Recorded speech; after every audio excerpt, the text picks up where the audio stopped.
Oh, hey. Hi, Monica. Well, welcome to the Division of Nephrology.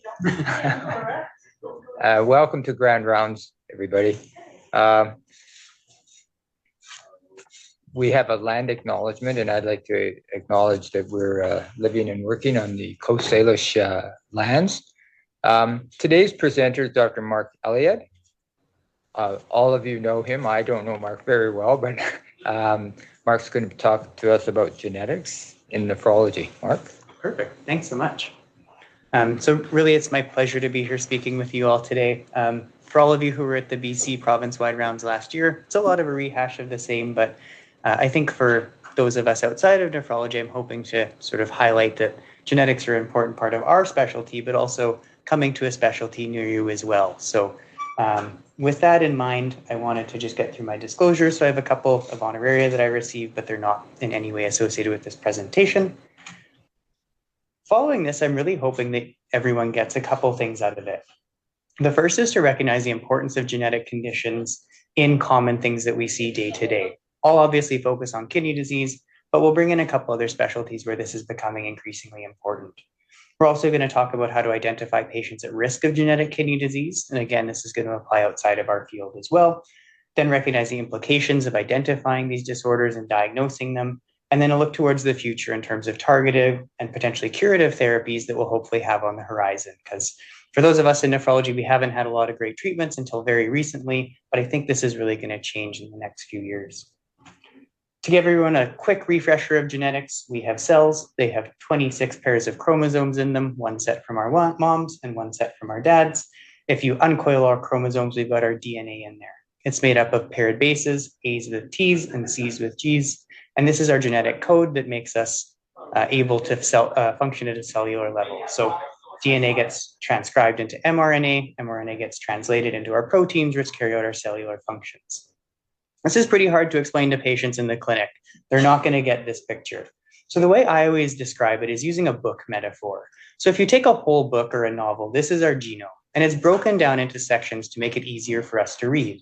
So we've got our chromosomes, which are made up of chapters of the book, put things together. At a smaller time scale, we've got either sentences or paragraphs, which represent our specific genes. So those tell a story. They're a complete piece that gives us some bit of information. And this is the equivalent to having your whole genome, your chromosomes, and your genes. So if you can imagine if there's a change in any of these, so you've moved a sentence out of order, you've gotten rid of a whole paragraph or a whole chapter of your book, it stops making sense. And it's really looking for those errors is what we're doing with genetic testing.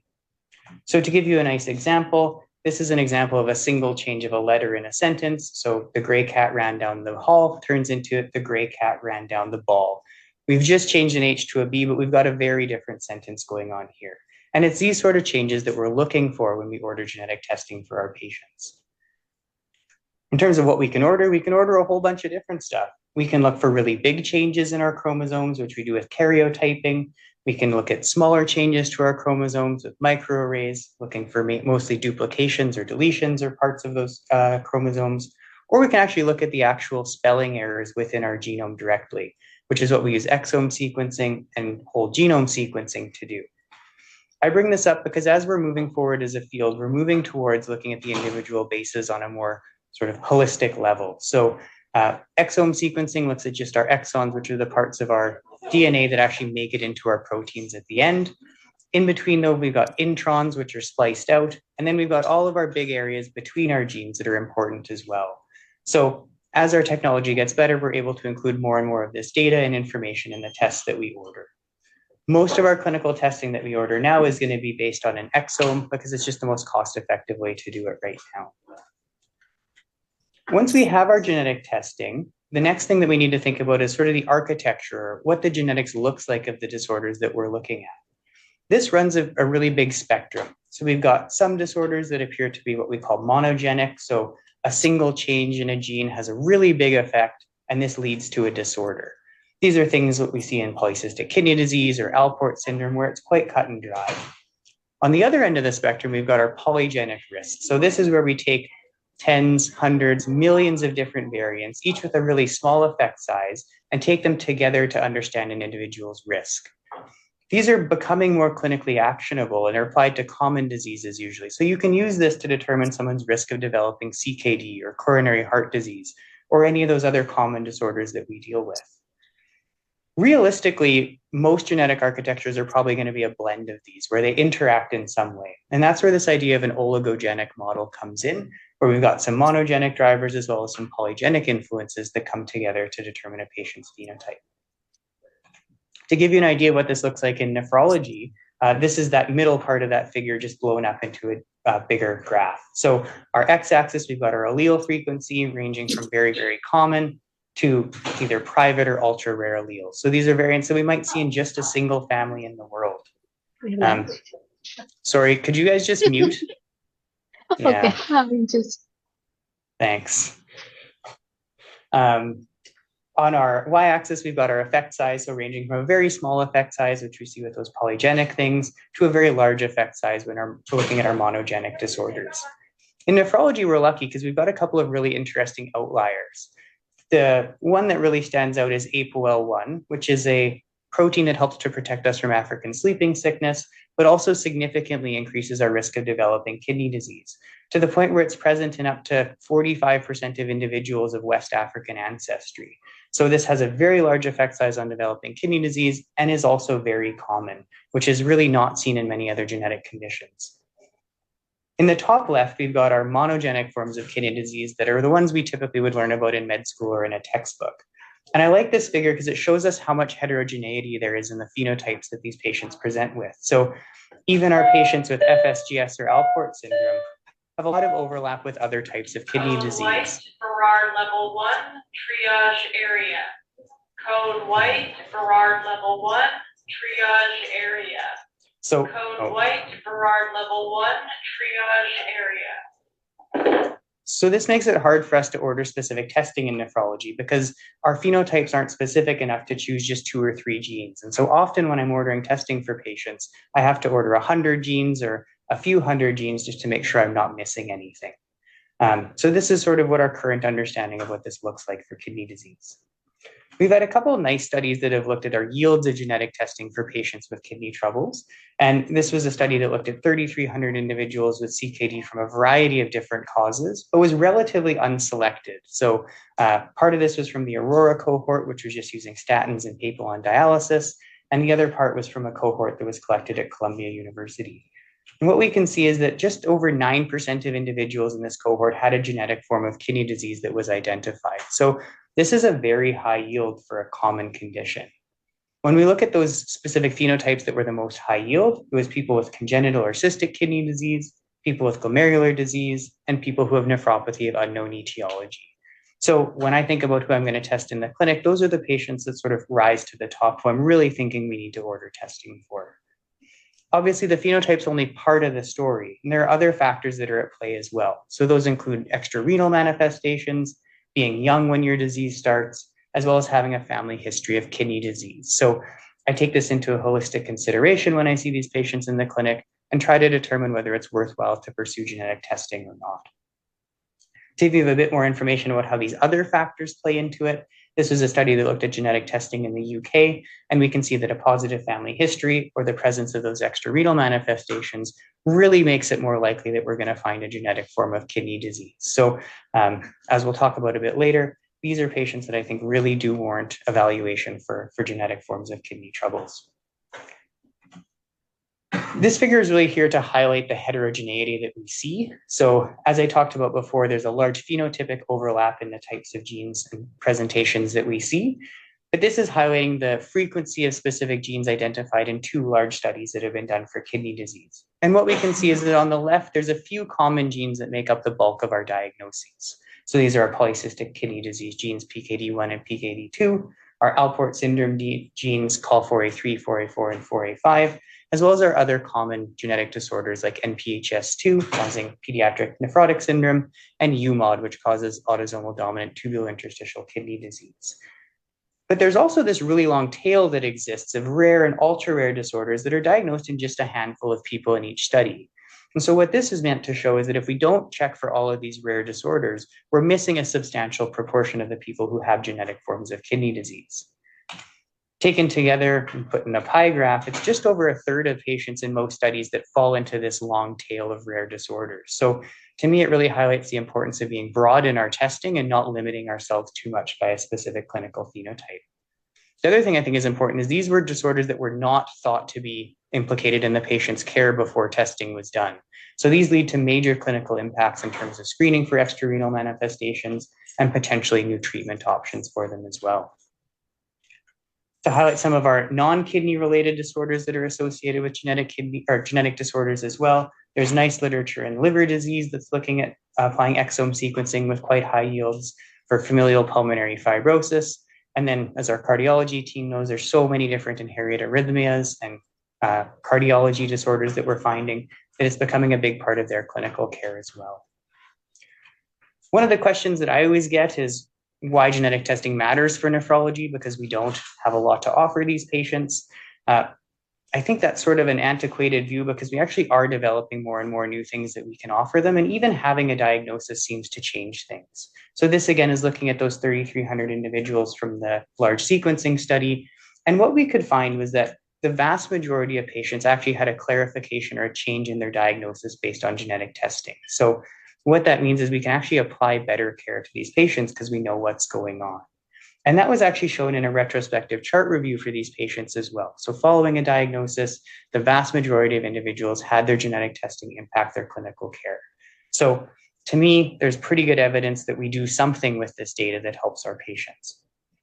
There's also a nice prospective study that looks at what exactly those things are. So in this study, almost 91% of individuals or their family members had some change in their clinical care based on initial genetic testing.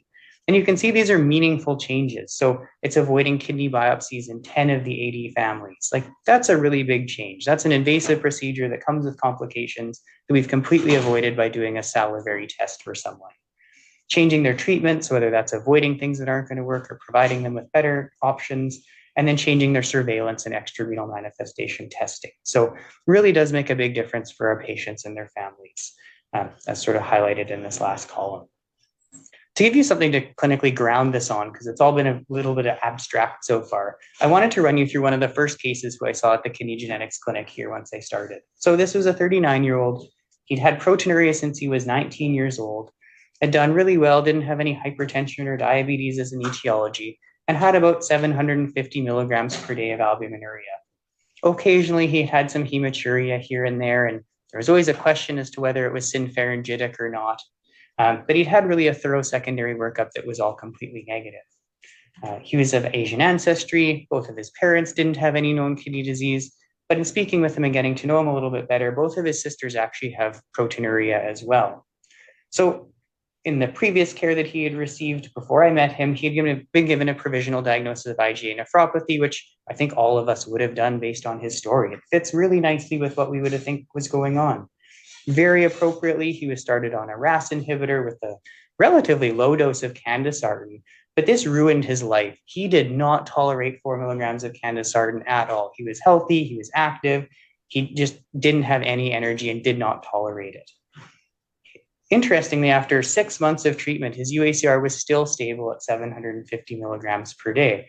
Really no change at all with this RAS inhibition. And so in discussions with his nephrologist, it was decided that they should just discontinue it and see how things went because he just was not tolerating it. There's about 8 years where he's on and off different ACE inhibitors and ARBs, where every time he gets blood work done, someone tries to start him on something and he just does not tolerate it.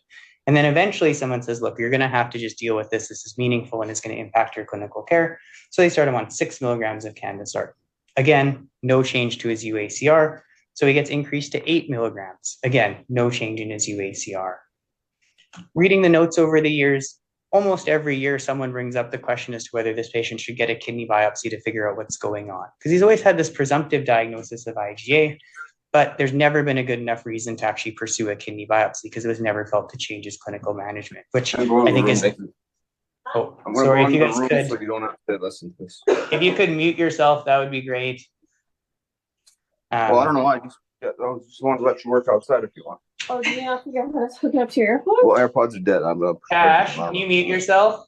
Yeah, go in the room then. Thanks.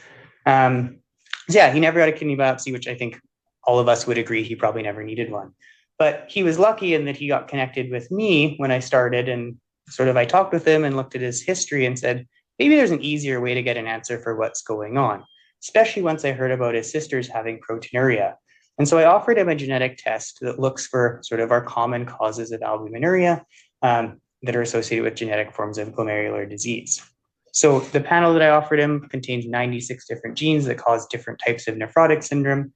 And he actually had a really interesting outcome. I found 3 different diagnostic variants for him, all in the CUBN gene. And for those of us who are not geneticists, you probably have no idea what CUBN encodes. Interestingly, it encodes cubilin, which is part of our proximal tubular protein reuptake mechanism. So what happens is our glomerulus, although it's an amazing structure, is always leaking a little bit of albumin to our pee at all times. Our cubilin allows our proximal tubules to take up that filtered albumin and leads to us having almost no albuminuria at baseline. This patient has 3 different variants, all expected to decrease the function or completely destroy the function of cubilin. And so it partially explains or fully explains what's going on for him. This is the cubilin gene itself, so it sticks into our membrane and helps us take up that protein, like I said. There's a very severe syndromic form of disease that's associated with certain variants in cubilin, but then on the tail end, which is where our patients' variants are existing, it's associated with this chronic benign proteinuria because our cells just can't take up that albuminuria. What's really interesting about this sort of genetic disorder and the albuminuria that's associated with it is these patients do very well. So because it's not a glomerular source of albuminuria, they do not respond to ACE inhibitors, ARBs, SGLT2 inhibitors, or MRAs, because that's not the problem. Also, their kidney function stays preserved throughout their lifetime. So no one that's ever had one of these chronic benign proteinurias from cubilin has ever developed kidney failure. So this is a patient who's been tried on ACE inhibitors for many years. It's caused him so much trouble. And really, we just didn't have the right diagnosis or understanding about what was going on. So exposed him to quite a bit of sort of harm, if you will. And the nice thing was I was able to counsel him around it, tell him he doesn't need any future treatments for his albuminuria. They're not going to work anyways, so there's no worry about that. We're able to close the case in terms of needing a kidney biopsy. And I'm screening his sisters now to see if they're affected as well, because they're not seen downtown here, but they have been seeing nephrologists throughout their care as well with this confusing presentation of proteinuria. So I think this is a nice case because it really highlights to us the importance of genetic testing and all the changes that can come out of it, especially for an unexpected finding like this. When we think about some of our other findings, so we do have specific therapies for certain kinds of kidney disease. This is a good example of avoiding a type of medication that's not going to be beneficial. But one of the places where I often think this has a big role is in the peri-transplant setting, especially with our patients who we don't have a clear understanding of what their kidney disease is. So for patients, especially with things like primary hyperoxaluria or an undiagnosed HUS that was just missed because they presented too late, those do have really meaningful implications for the transplant process, especially in the setting of a living donor. And so I think those are an interesting patient population to look for. One of the things that I think is also really nice is our patients are advocating quite aggressively that they want access to testing because it's historically been very hard to access. So I just pulled up a couple of recent reports that were published from patient perspectives that really advocate for this. And if you want just a real heartstring tugging paper, the one by Lisa Bonebreak, glomerular disease from last year, chronicles her family's journey with a new diagnosis of Alport syndrome and a number of providers that provided pretty questionable advice and guidance around that, and really the psychological turmoil that it caused for her and her family trying to work through this. So to me, this is a really good argument that we need access to testing, but we also need access to people with expertise and understanding of these disorders to properly counsel our patients about what they need. So when I started here, I obviously set up a genetic kidney disease clinic, but one of the reasons that I was sort of wanting to do that is we have a difficult time accessing genetic testing for our patients. One of the problems that we encounter is that we oftentimes have to go through medical genetics to do this testing, and there's just such a long wait that it makes a huge barrier to having patient buy-in to get this testing done. So you can often wait 2 or even 3 years to get seen by medical genetics, and then there's a delay to get the testing. And all in all, it just takes too long to get answers for patients. If we're trying to make a decision about immunosuppression for an FSGS patient or a transplant decision, we can't wait this long to get answers. It just reduces the clinical meaningfulness of any result that we get. So that was certainly part of it, is the testing is difficult to access.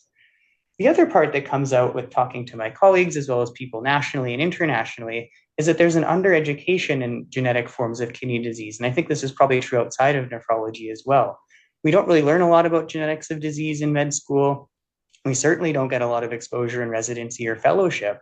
And so we come out of fellowship not feeling comfortable doing these tests and interpreting them. So having someone available to help with those sort of things and do some of the counseling and just create educational resources was very clearly something that was needed. I like this study because it looked at 149 different people in the US who are providing sort of a spectrum of nephrology care. And really what it highlights is that there's major barriers that people identified to getting genetic testing done. So even in people who are routinely using genetic testing within their clinical practice, there were major problems that they identified in having access to these tests. The barriers that they specifically identified were the costs of testing, the accessibility of testing, and lack of access to genetic expertise. So very similar to the problems that we have here, especially because one of the reasons that it's so hard to access the testing is because of the cost of them and the need to go through the out of province, out of country sort of pathway. So what I've been developing is a multidisciplinary kidney genetics clinic that's led by nephrology, but has integration of medical genetics and in the future, hopefully genetic counseling.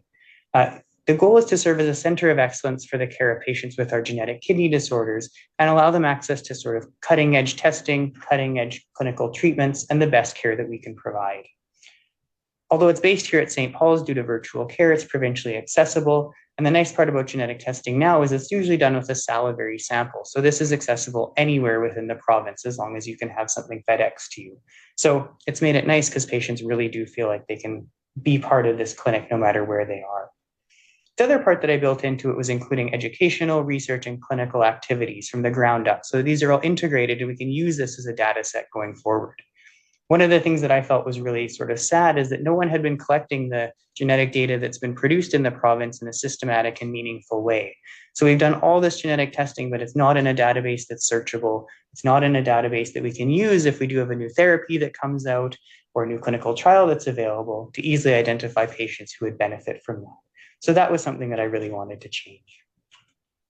How the clinic's set up is really clinical care for patients and their families is at the core of this, with different pillars built on. So there's certainly a research component, and I'm very grateful to the Caresi Foundation for providing me with the Early Career Investigator Award, which is going solely to providing genetic testing out of a research grade for patients with CKD of unknown etiology, so that hopefully we can give these patients and their families an answer for what's going on.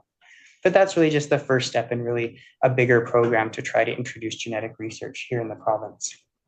The next piece that I think is really important is the clinical trials piece, which especially with the development of new St. Paul's and our phase 1 clinical trials unit at Mount St. Joe's, I think we're going to have a lot of opportunities to provide patients access to cutting edge clinical trials. And so that's something I'm really excited to start leveraging.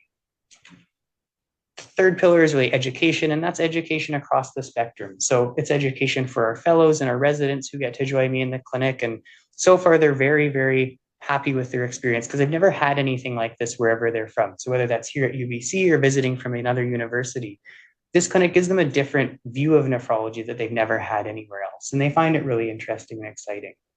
But education doesn't stop with our trainees. It extends to us as nephrologists, as well as all of our allied health. So there's a whole bunch of you joining today, which is awesome to see.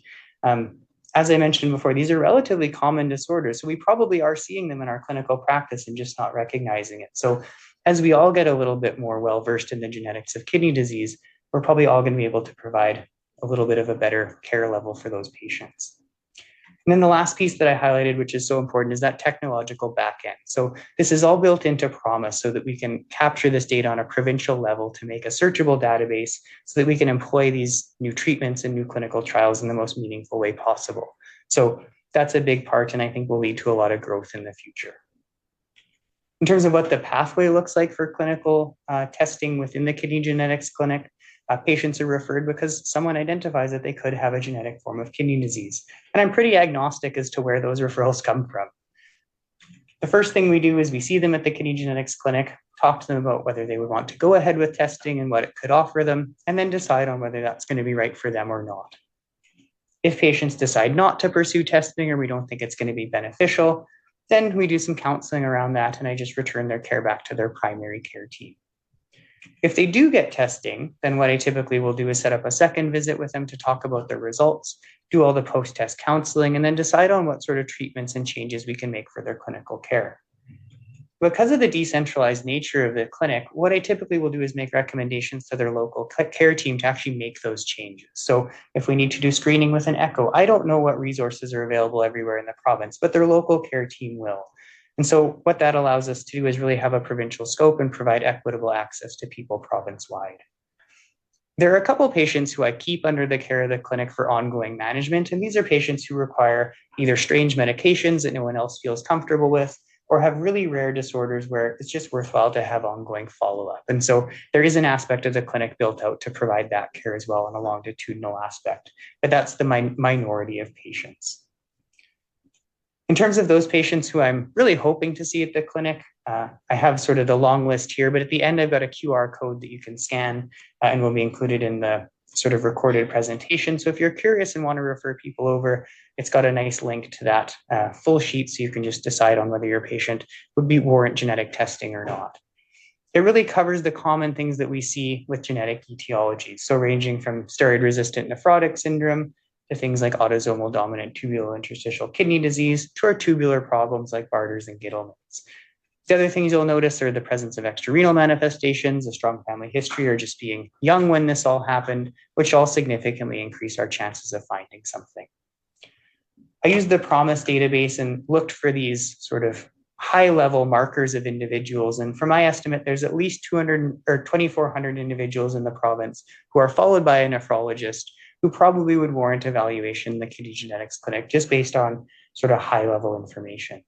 And of those, I'd expect at least 400 of them to carry a genetic diagnosis. And this is with excluding all of our patients with autosomal dominant polycystic kidney disease, because as we sadly know, testing isn't overly available for those patients. So this is a huge untapped sort of group of patients that are currently living their lives without a clear diagnosis of what's going on. So we're starting to work through them, and it's really my goal to get through as many as we can.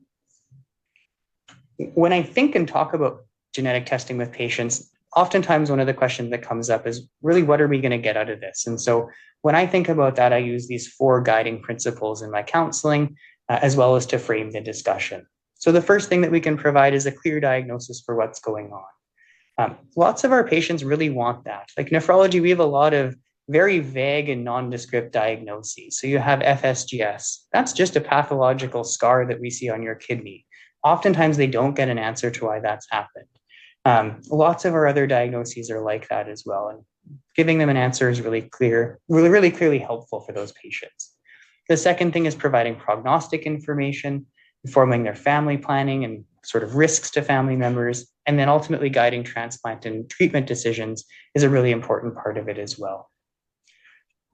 So as a second case, I wanted to highlight the importance of a clear diagnosis and what it can mean for a patient and their family. So this is a patient who I saw in my fellowship. She was 21 years old when she was first seen by our nephrology group, as she had acute onset of hypertension and about 1 gram per day of proteinuria with a preserved GFR.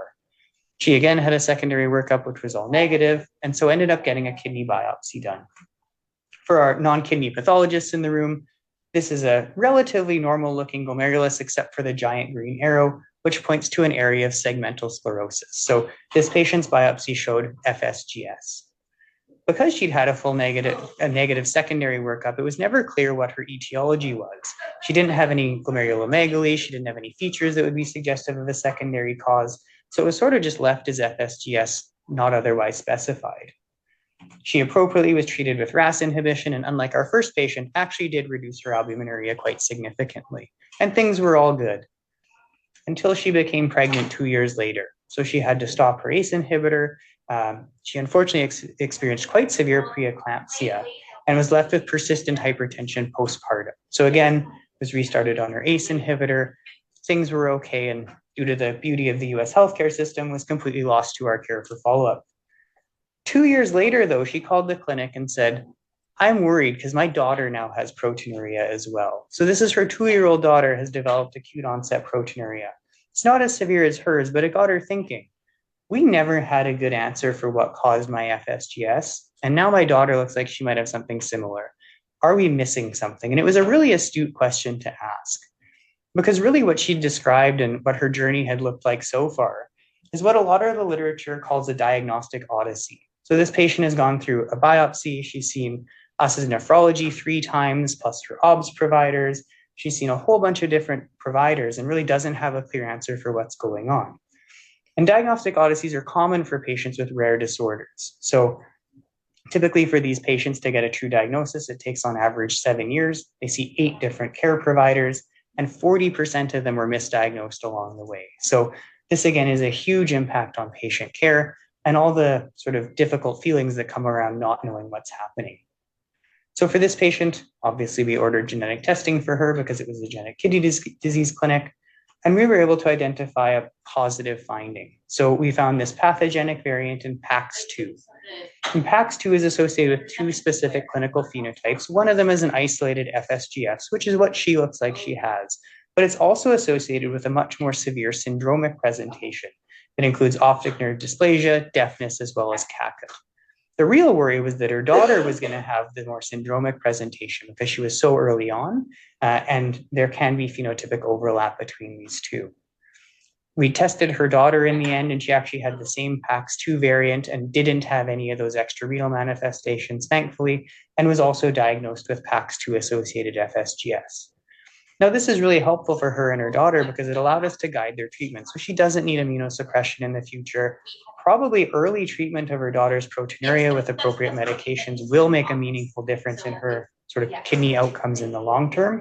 And it also helps to understand her risk for future pregnancies because there's a 50% chance that any offspring would be affected. So this really closed her diagnostic odyssey, gave her an answer for what was going on, and meaningfully impacted her clinical care. I highlight transplant again because it's an area that's really hot to look at right now. This was a study that looked at 115 different families on the transplant wait list who had non-specific diagnoses. So steroid-resistant nephrotic syndrome, some FSGS, just end-stage kidney disease of unknown etiology, and offered them exome sequencing.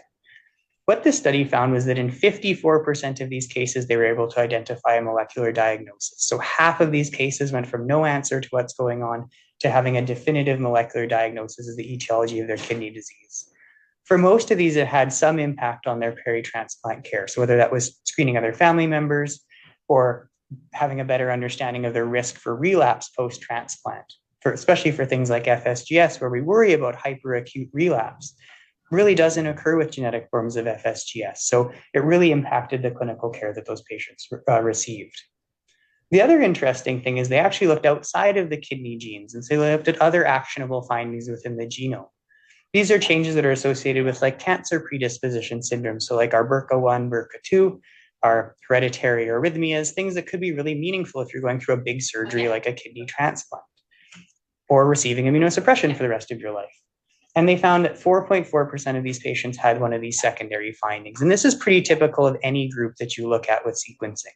About 5% of the population is going to have one of these other findings that's clinically actionable that we just never would have identified without testing. So this is sort of an extra benefit to doing genetic testing because we can identify these disorders usually early on or before they've caused major trouble, so we can do things to help prevent or treat them early. So that's sort of the spiel about getting a clear diagnosis. It's really, really helpful for our patients. The next piece that it can help to inform is what their journey with kidney disease looks like going forward. So I sort of interpret this as different layers of our genetic onion. So on the outer layer, we've got our polygenic risk. So this is useful for our common conditions, but really isn't that helpful for ultra-rare disorders. As we talked about before, we're comparing a risk in an individual based on many, many thousands of different genes and variants and trying to understand where they fall on this risk scale. So someone on the left is at a lower risk of developing disease and someone on the right is at an increased risk of developing disease. There's a really nice score that's been developed for predicting chronic kidney disease, and it's sort of highlighted here. As you can see on the right, as your decile of risk goes up, your risk of developing kidney disease also increases within your lifetime. On the left in panel A, again, as your quintile of polygenic risk increases, your risk of CKD increases as well. And that seems to be irrespective of other risk factors like APOL1. So our polygenic risk does influence our risk of developing chronic kidney disease. That's great, but what do we do with it? Like if we just told our patients, you're at increased risk, they're just going to go home and be really sad about it with nothing to act on it with. So in the US, there's a really big study called Emerge that's happening. It's recruiting 25,000 individuals to apply polygenic risk scores and try to see if it can change clinical outcomes for patients. Kidney disease is one of the polygenic risk scores that's included. And so what we're doing for patients that are high risk is ordering routine screening for them. So an EGFR analysis for proteinuria, close follow-up for hypertension as well as diabetes, and then making more targeted lifestyle recommendations as well. So we're hoping that with making these recommendations and getting patients to change their lifestyle, especially with knowing that they're at increased risk, that they'll actually be more likely to implement these changes in their life. So that's still to come. We don't have the results yet, but we're really hopeful that it's going to make some changes. The second place where it's really important is that our monogenic findings seem to correlate with increased risk. So this is data that's just with reviewers right now, but what we're noticing is that individuals with monogenic forms of kidney disease are at an increased risk of developing kidney failure and do so at an earlier age. And also, if you look at their EGFR slope over time, they have a much faster rate of EGFR decline compared to those without. So part of this speaks to our current treatments being less effective. So we don't have immunosuppression to use for a lot of our genetic glomerular diseases. We don't have effective treatments. And so these patients are predictably progressing faster than our other patients. This is also true for other things like our APOL1 high risk factors, which increase the risk of kidney failure. And again, GFR slope decline, and for other things. So using a family history as a surrogate for the presence of genetic kidney disease, those with a family history of kidney disease have an increased risk of kidney failure. So this sort of covers both our monogenic risk and some of that polygenic risk as well, but taken together, it's really important in terms of driving our patient outcomes. Beyond that, though, there's even more specific data that we can get. So in polycystic kidney disease, we know that the type of variant that we have matters a lot. So whether it's PKD1 or PKD2 that's affected, and then what type of variant we have in PKD1 also affects our patient outcomes. So we can actually use this clinical genetic data to understand what a patient's journey with PKD is going to look like. This is also true for patients with Alport syndrome, where those with sort of truncating variants have a much worse outcome than those without. And also true for our sort of pediatric patients with autosomal recessive polycystic kidney disease, where your type of genetic data really influences your outcome. So what we can do now is sort of use this data to understand our patients' risks and give them a better idea of what their journey with kidney disease is going to look like. As we get even more sophisticated, we're noticing that certain amino acids within proteins also can alter patient outcomes. So this, again, is an autosomal recessive polycystic kidney disease, but depending on where your variant actually is, your risk of kidney failure can vary between almost zero and actually quite high. So again, this is useful information for our patients to have. The last prognostic piece that I'd like to touch on is just integrating these findings. So we looked at monogenic findings, we looked at polygenic risk, but you can actually put them together. And that's been done for a cohort of patients with autosomal dominant polycystic kidney disease, as well as with Alport syndrome. So our red dots are those patients who were affected by a monogenic form of kidney disease, and our black dots are those without.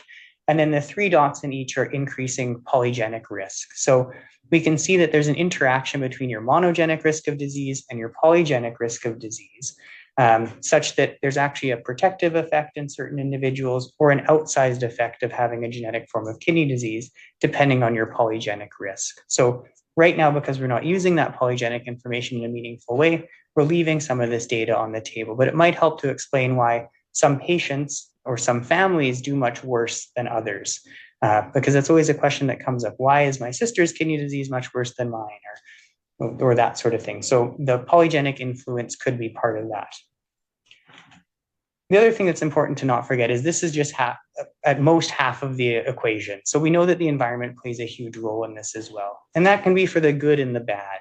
So we know that exposure to environmental risks are going to increase our risk of disease, and that avoiding those risks or providing treatment or prophylactic options is going to reduce patients' risk of developing disease. And so what we're hoping to do is alter a patient's journey with kidney disease by altering their environment.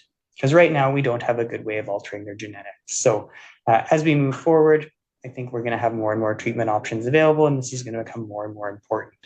But it also highlights the importance of sort of our baseline recommendations that we make for our patients with chronic kidney disease. So even for our patients with genetic forms of kidney disease, we need to build on our sort of therapeutic hierarchy, which is built on those lifestyle modifications that we know are important. So smoking cessation, dietary changes, maintaining a healthy BMI, all the things that we know are super helpful for kidneys no matter what's going on. Built on top of that, we've got our non-specific therapies like RAS inhibition, SGLT2 inhibitors, and good cardiac risk control, which we know is going to matter. And then I think more interestingly, we're moving into the area of targeted therapies being available and curative therapies, hopefully in the sort of not too distant future. I think we use a lot of targeted therapies in nephrology, but we don't consider them as that. And the place where I think we use them the most is probably in immune glomerular disease. So our immunosuppressive medications really are targeting the base root cause of those disorders. And so we don't really think about them like this, but we are actually using them quite often. We have other options like tolvaptan available and things like enzyme replacement therapy for Fabry's that we use quite frequently. So with the last few slides, I just wanted to highlight a couple of really interesting targeted and curative therapies that are sort of on the horizon. The first one is this medication called inaxaplin, which is a small molecule inhibitor of ApoL1. So ApoL1 forms a pore in our podocytes, leading to those podocytes dying, which ultimately leads to FSGS. This is a really potent molecule at blocking that channel activity, and so it prevents sort of flux of cations through these pores. When they give this medication to mice that are showing a phenotype of APOL1-associated kidney disease, there's a really meaningful reduction in their albuminuria over time of about 70%. So this is working quite a bit better in mice than what our typical treatments would do for someone with APOL1-associated kidney disease. Last year, there was a small phase 2 study that was published in the New England Journal of Medicine that looked at 16 different individuals with FSGS and a high-risk APOL1 genotype and provided them with inaxaplin for 13 weeks. And what they saw was a significant reduction in the proteinuria level in every individual except for one. And that was across the spectrum for those nephrotic range and those subnephrotic range. What we can see in the bottom panel there is over time, that reduction in proteinuria seemed to increase on an ongoing basis. So there is a nice treatment effect that we can see here. For me, one of the more interesting parts of the paper is actually hidden in the supplement, where they stopped the medication and then continued to follow the albuminuria for these patients for another 3 months. And what they found is the proteinuria levels didn't return to normal like we would have expected if it was just a hemodynamic effect of the medication. The proteinuria reduction was persistent. So it suggests that we've actually modified the disease that is APOL1-associated nephropathy. So to me, this is really, really hopeful because it sort of gives us an option that might actually change the course of these patients' kidney disease. There's an active phase 3 trial going on right now in the US for this medication, and it sounds like it's recruiting quite well. The other area that I think is really important to touch on in the setting of genetic kidney diseases is the idea of gene therapy. And interestingly, there was already a publication using gene therapy for Fabry disease that was a Canadian-led study. So this used ex vivo gene therapy. So they collected some white blood cells from individuals with Fabry disease, transfected them in a test tube to give them a working alpha-galactosidase enzyme, and then did an autologous stem cell transplant to give those white blood cells back. And what they were able to find is that 3 out of those 5 individuals were able to stop or didn't restart their enzyme replacement therapy, which is a very invasive treatment to receive. It's given usually IV every week or 2, and it's very expensive because it's a lifelong therapy. And then there was a significant improvement in all of their sort of glycosphingolipid parameters in terms of their disease activity. So it looks as though this was a very effective treatment for these individuals. The other nice thing is for the majority of people, there was a flattening of their EGFR over time. So it looks like it's working well to treat this disorder. This is sort of the first, but there's a lot of different cellular-based therapies and gene-based therapies that are being developed for these sort of kidney diseases now. And so I'm really hopeful that in the next few years, we'll have them available more broadly. And this is really one of the goals of the clinic, is to give patients access to these sort of things. So sort of taken together, genetic kidney diseases are common. They're much more common than we recognize, and we just need to think about them because then we can diagnose them. Diagnosing them is important, mostly because patients want to know, but then also importantly because they really change clinical care for our patients. We're probably underutilizing genetic testing here in British Columbia because it's very hard to access. So hopefully the Genetic Kidney Disease Clinic makes that a bit easier. And this is the QR code that I referred to earlier. So if you do want to get the referral form and send anyone my way, please don't hesitate to send those over, and I'll be happy to see them. And yeah, I left a bit of time here, so I'm happy to take any questions that come up related to this or other things.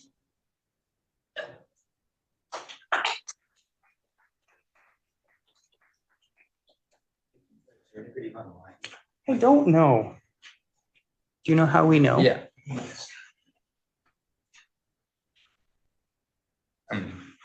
Oh, sure. Is there anybody via Zoom that would like to ask Dr. Elliot questions? Okay, if not, I'll open it to the audience. I had a question. Sorry for my poor Zoom etiquette earlier, Dr. Elliot. Just a question with the I know like one barrier obviously now is cost and availability of these genetic tests, and I've ran into a couple of patients. Some of them are actually very interested and would like to even pay out of pocket to get the answer. What do you find the buy-in is for the average patient in terms of wanting to pay out of pocket to pursue these tests? Because as we pay more and we get them more normalized, I imagine the costs are going to go down, but we're kind of in this twilight zone where we've got a public healthcare system, so most things are covered, so people don't really do that much here, but also the only way to get it cheaper is to kind of get buy-in. Yeah, no, it's a really good question, Cash. So first off, out of province has actually been really good about funding these for me for most of the patients that we send forward. There are certain patients where they're not bought in that it's going to change clinical management. So that's why we don't have access for polycystic kidney disease specifically, because it doesn't change our treatment for those patients, although it does really influence their prognosis like we talked about. The tests themselves, when they're funded by the government, are between $600 and $1,300. So these are not overly expensive tests. Like in Cerner, I can click 3 mouse clicks and spend way more than that. So it's a bit funny that they have their separate sort of pathway for funding that makes it more difficult. Lots of patients do, if they get declined by OOP, OOC, think about doing private pay. It's typically about $350 depending on the test. So it's not that expensive. And it's through the same companies that we typically use for our sort of funded genetic testing. So usually for most people, if they're really interested in it, it's not enough of a barrier to say no. Some people that were sort of on the fence, though, don't go ahead with it. And that really, at that point, is up to them. I know that there's a company in the States that was offering it for $250 when I was down there, but they don't provide services to Canada. So I think your statement is very correct. As we're using more of this, the costs are going to come down and they're going to get more and more accessible.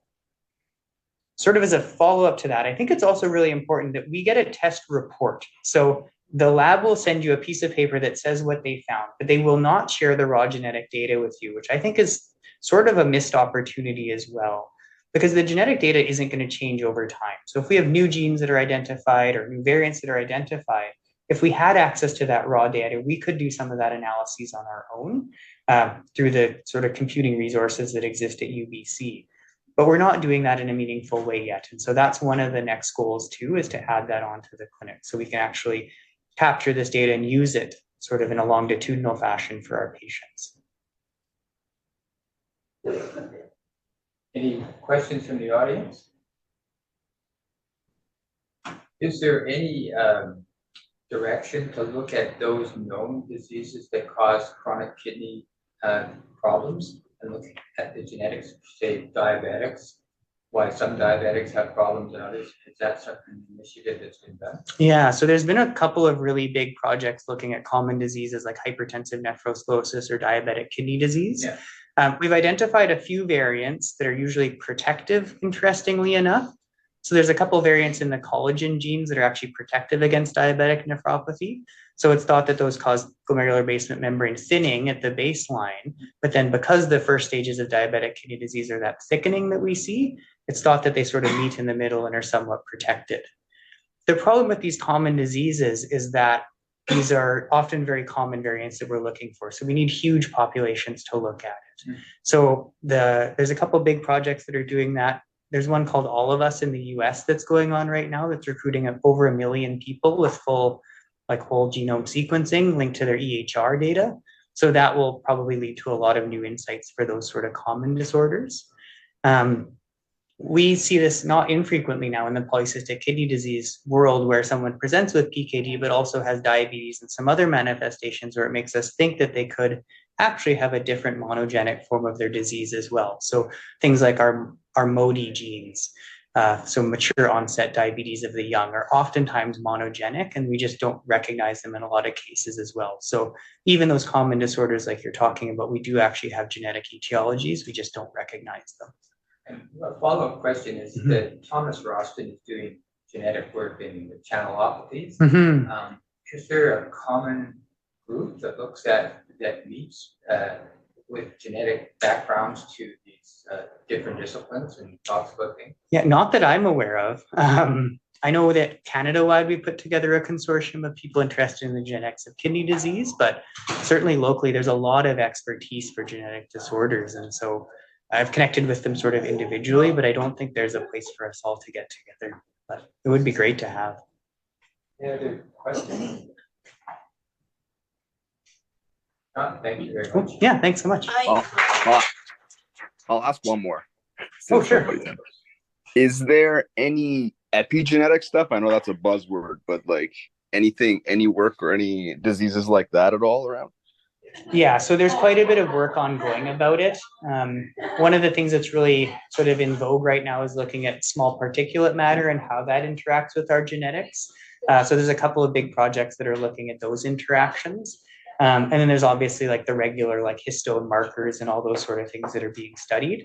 But they haven't been as closely linked to clear, like overt forms of genetic kidney disease. But it's really an area of active study. Cool. Thank you. So thanks so much. I had a question. Oh, sure. So my question was, during your group that you've got, did you find any chimeras within your group? Not yet. Transplant? Not yet? No. We typically do pre-transplant testing. But in the post-transplant testing, that's obviously always a concern, is whether we're going to get graft DNA or sort of the recipient DNA.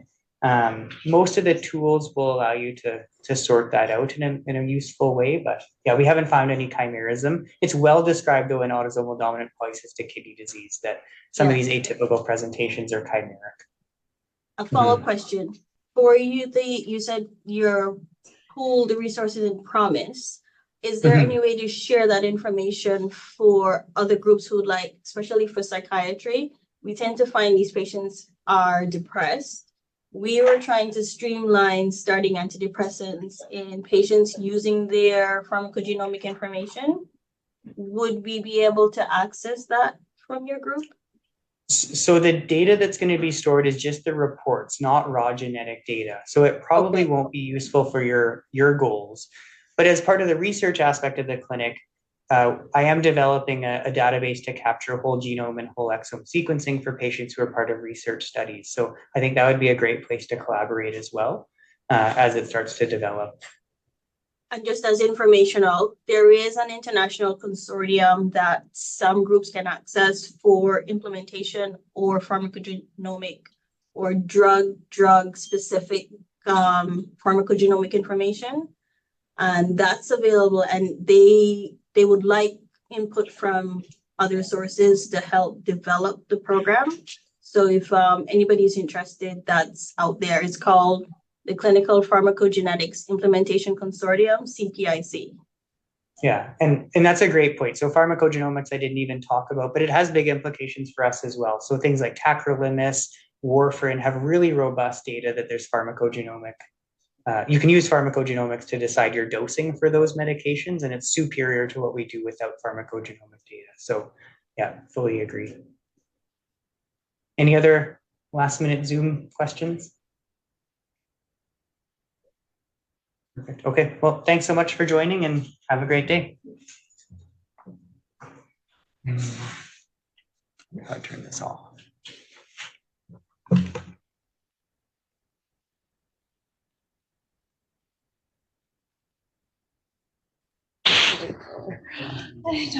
Hello. Hello. Hi. It's so weird we don't have to wear masks. I just realized. I know. I have my hair. Yeah, I get a headache. different.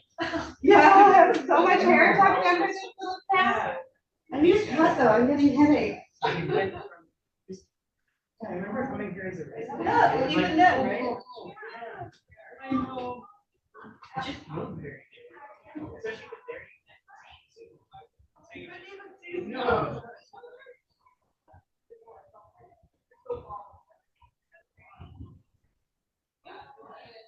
You're welcome.